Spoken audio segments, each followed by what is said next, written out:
Hello नमस्ते everyone, welcome back छ हाम्रो भिडियोमा फेरि पनि। अनि म चाहिँ भर्खरै यहाँ सामान लिएर निक्लिँदैछु। अब यहाँ भन्ने के आएको भनेपछि अब हाम्रो नेपाल सरकारले हैन नयाँ यातायात सम्बन्धी नियम कानुन बनाइरहेको छ र त्यसमा अब ड्राइभरहरूको लागि चाहिँ एकदमै खतरा नियम होइन। तर मलाई त्यो फाइनमा चाहिँ अलिकति चित्त बुझेन होइन। अब नेपालमा अब ठुलो गाडी चलाउँदाखेरि पनि अब 25,000 नै दिन्छ तलब, भत्ता सत्ता हुन्छ होइन, यताउति हुन्छ मानौँ होइन। अनि सानो गाडी चलाउँदाखेरि पनि अब त्यही यस्तो हामी लाइट चलाउँछौँ नि त, यस्तो गाडी चलाउँदाखेरि पनि त अब त्यही 15,000 20,000 दिन्छ।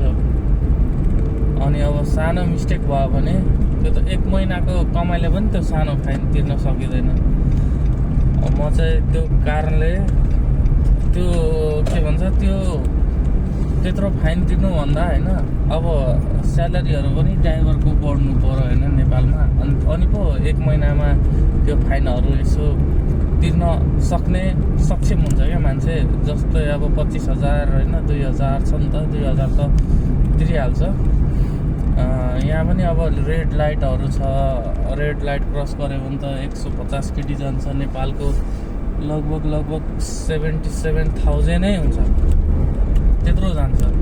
अनि रेड लाइटहरू के भन्छ स्पिड क्यामेराहरू क्रस गऱ्यो भने तपाईँको 50 आउँछ, 23-24 हजार त जान्छ, नजाने होइन। स्पिड क्यामेरामा त्यो पनि स्पिड अनुसार हुन्छ। अब नर्मल स्पिडमा 80कोमा 100 गयो भने अब 105-10 गयो भने चाहिँ अब 50 रुपियाँ फाइन हान्दो रहेछ। 50 केडी यहाँको चाहिँ 50 केडी फाइन हानेपछि अब 50 केडी बुझ्नु होइन 23-24 हजार हुन्छ। अनि 23-24 हजार चाहिँ यहाँ चाहिँ अब कमाउन सक्यो नि त होइन। 1 महिनामा मतलब कि एउटा पनि मिस्टेक भयो भने त त्यति कमाएर अलि खर्च आफ्नोमा पनि खर्च गरेर बचाएर तिर्न त सक्यो नि होइन। एकैपल्ट त नेपालमा त 25,000 आयो भने त फेरि त 1 महिनाको कमाइले त पुग्दैन त फेरि। अनि त्यो चाहिँ भन्न खोजेको मैले कि अब रोजगार पनि बढ्नु पर्यो, ड्राइभरहरूको लागि उचित नियम पनि हुनु पर्यो। जेलै बस्नु ठुलो कुरो त होइन होइन। मान्छे चाहिँ कसले मार्छु भनेर हिँडेको हुन्छ र त्यो पनि अब मान्छे पनि अब एक्सिडेन्ट भयो भने त यहाँ त अब सरकारले हेर्दो रहेछ कि सरकारले अब वकिल लाउनु पर्दो रहेछ, वकिलहरू लाउँदो रहेछ।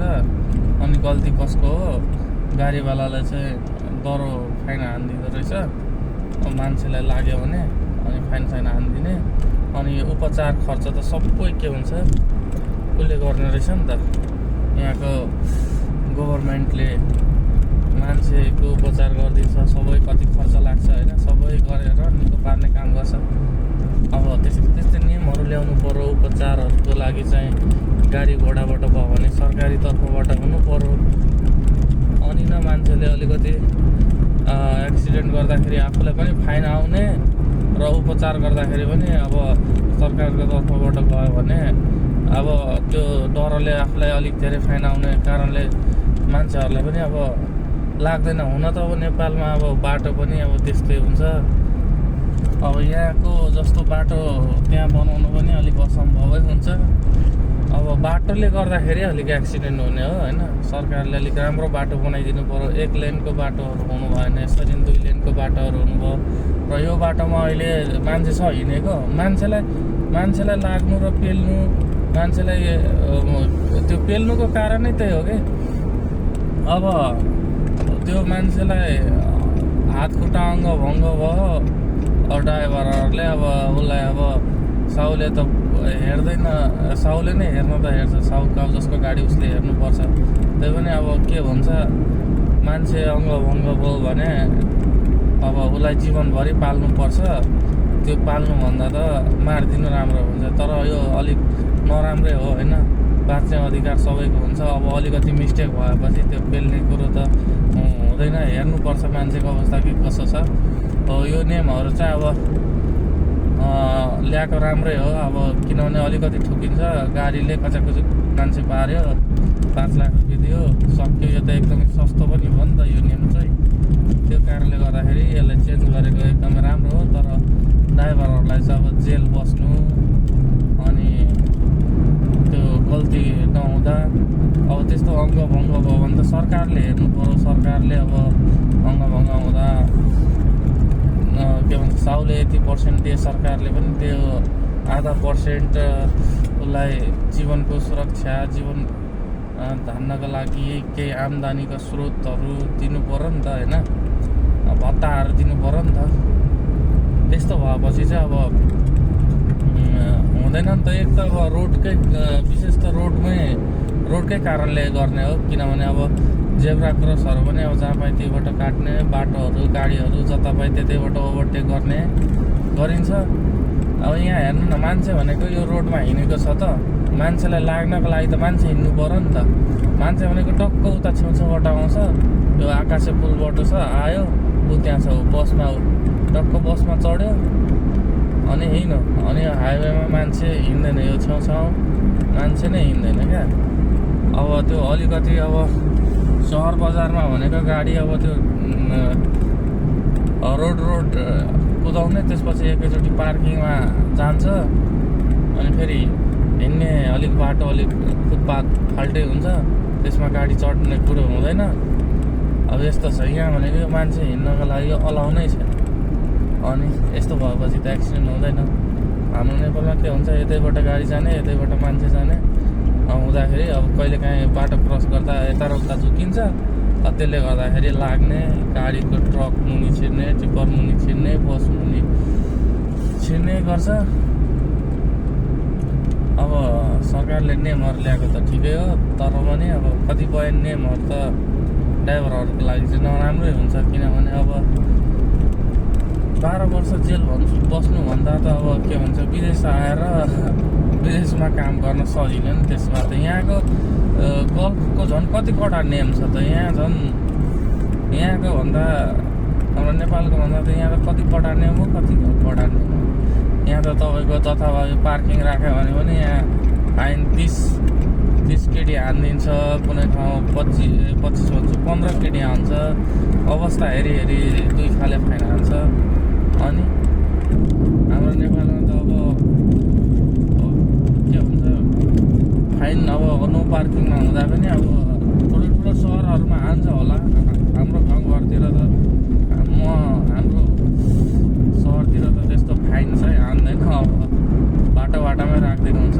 यहाँ भनेको अलिकति गाडी यत्रो छ, कुवेतमा कति धेरै गाडी छ, त्यही पनि यहाँ चाहिँ अलिक मिलाएर गाडीहरू राख्ने गरिन्छ। त्यही पनि फाइन छ। कहिलेकाहीँ गाडी रोडमै छोडेर जानुपर्छ, कुनै ठाउँ पार्किङ हुँदैन, हरेक कुराहरू हुन्छ। अब के भन्नु, विदेश र नेपालको कम्पेयर गरेर हुँदैन। मैले चाहिँ त्यही भन्न खोजेको कि अब सरकारले नियम ल्याएको त ठिकै हो, तर 25,000 देखि 2,000सम्म फाइन चाहिँ अलिक भएन होइन। किनभने अब चालकले त्यति कमाउनको लागि 1 महिना कुनै साउको गाडी चलाउनु पर्ने हुन्छ। त्यो साउको गाडी चलाउँदासम्म त्यो फाइन अब 1-2 पल्ट खायो त 50,000, 2 पल्ट खायो भने त 50,000 भयो। त्यस्तै कडा फाइन खायो भने त अन्त 50,000 तिर्ने, अनि उसको त जिन्दगी बर्बाद हुन्छ त। त्यही भएर ड्राइभरहरूलाई पनि अब त्यो 25,000 फाइन भयो भने त कमसेकम त 40,000 तल पुग्नु पर्यो। त्यही अनुसारको फाइनहरू राख्नु पर्यो क्या। यहाँ अब हामीले स्पिड क्यामेराहरूमा त्यत्रो खान्छौँ नि, 20,000 24,000 फाइन खान्छौँ नि। अब हामी पनि अब 30,000 40,000 कमाउँछौँ नि त। 30,000 40,000 कमाउँदाखेरि त अब त्यो 25,000 त फाइन त नर्मल तिर्न सक्यो, 10-15,000 बच्यो, त्यो हो नि त। अनि त्यसले गर्दाखेरि हामी घर पनि पैसा पठाउन सक्छौँ। र त्यहाँ पनि अब यस्तो लेनसेन मिच्दाखेरि यो लामो धर्कावाला लेन अलिक यताउति त्यो गर्न पाइँदैन।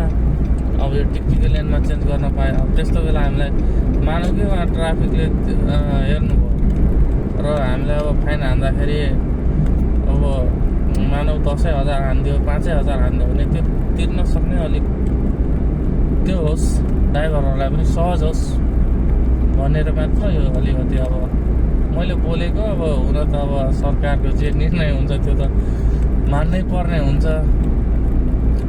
तर त्यस्तो कडा नियम भयो भने त एक्सपिरियन्स मान्छेहरूले मात्र एकदमै गाडी अब चलाउने गर्छ। नत्र अब नेपालमा सिकेर एकैचोटि विदेशमा आउने, विदेशमै बरु यतै ठोके पनि झगडा हुँदैन। के भन्छ गाडी यहाँ ठोकिने भनेको गाडीसँग ठोकिने हो, मान्छेसँग ठोकिँदैन। र मान्छेसँग ठोक्यो भने सरकारले हेरिहाल्छ, त्यसको टेन्सनै हुँदैन। अनि तपाईँको गाडी ठोक्यो भने इन्सुरेन्सले फुल क्लेम हुन्छ। तपाईँको अलिकति पुलिसमा अलिकति झ्याउ हुन्छ। पुलिसमा के झ्याउ हुन्छ भने पुलिस आउँछ, अब गल्ती कसको होला फाइन हान्छ। झ्याउ त के हुनु, कागज पत्रहरू फटाफट बनाइदिन्छ। लगभग अब छिटै हुन्छ, धेरै टाइमै लाग्दैन क्या त्यो पेपर बनाउनु, 1-2 घन्टामा भइहाल्छ। अनि त्यो पेपर भयो, अनि तपाईँको इन्सुरेन्स कम्पनीको कहाँ छ, कहाँ भन्छ बनाउन जान, त्यहाँ जाने हो। अनि पेपर दिने हो, उसले हेर्छ, त्यहाँ पुलिसले लेखिदिएको हुन्छ कुन साइडबाट एक्सिडेन्ट भएको, कति भाग बनाउनु पर्ने हो, सबै कुरो लेखिदिएको हुन्छ क्या। अनि टक्क बनायो, न त्यो ठोक्ने मान्छेसँग झगडा हुन्छ, न बाजाबाज हुन्छ, केही पनि हुँदैन यहाँ। अब नेपालमा यही भयो भने चाहिँ आम तँलाई गाडी चलाउन आउँदैन, यो त्यो होइन, हुन्छ नि त, फाइटै हुन्छ नि। अब यहाँ फाइट भन्दा पनि यहाँ फाइन हुन्छ। सो त्यो कारणले गर्दाखेरि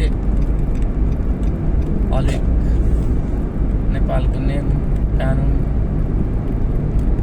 त्यस्तै हो, आफ्नो तरिका हो, आफ्नो देशको आफ्नो नियम हुन्छ। अब 25,000 फाइन लाग्यो भने त अब के गर्न सकिन्छ र, तिर्नै पर्छ। सचेत भएर चलाउनु पर्छ। हुन त जथाभावी कसले चाहिँ मान्छे मार्ने होइन, बिरालो, हामी यहाँ बिरालो देख्दा त यहाँ गाडी परे रोकेर सोलो गरिदिन्छु। यो देशमा अब बिरालो मात्र धेरै पाइन्छ, कुकुर त अहिलेसम्म मैले देखेको छैन। अब कुकुर बिरालो चराहरूलाई त त्यस्तो अब गाडी हामी त्यो गर्दैनौँ, चढाउँदैनौँ भनेपछि मान्छेलाई अब मार्ने कुरो त हुनै सक्दैन। त्यही हो, अब ठुलो गाडीहरू चलाउनेले चाहिँ अब अलिकति धक्कासक्का अलिक देखिँदैन नि त, राइट साइडको देखिँदैन, मान्छेहरू गएर त्यहीँ उभिदिएको हुन्छ। अनि गाडी यताउति सर्दा त टच भइहाल्छ।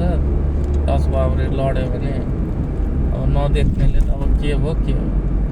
त्यही अब जीवनभरि चाहिँ अब त्यो गाडी एक्सिडेन्ट हुँदा सरकारले पनि हेरिदिनु पर्यो क्या। उसको जीवनभरिको लागि उसलाई खर्च अथवा रोजगार अथवा पेन्सन भएपछि अनि पो नियम कानुन लगाओस् होइन, 50,000 लगाओस् मान्छे एक्सिडेन्ट गर्दा।